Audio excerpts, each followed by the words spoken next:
বলতে পারো বড় মানুষ মোটর কেন চড়বে?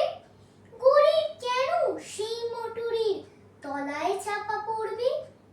বড় মানুষ ভোজের পাতে ফেলে লুচি মিষ্টি, গরিবরা পায় খোলাম কুচি, এ কি অনার সৃষ্টি?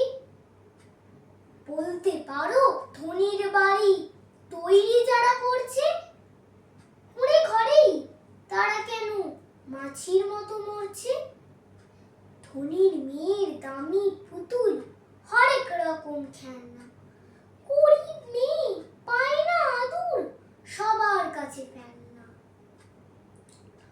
বলতে পারো ধনীর মুখে যারা জোগায় খাদ্য, ধনীর পায়ের তলায় তারা থাকতে কেন বাধ্য? হিং টিং ছট প্রশ্ন এসব মাথার মধ্যে কামড়ায়, বড় লোকের ঢাক তৈরি গরিব লোকের চামড়ায়।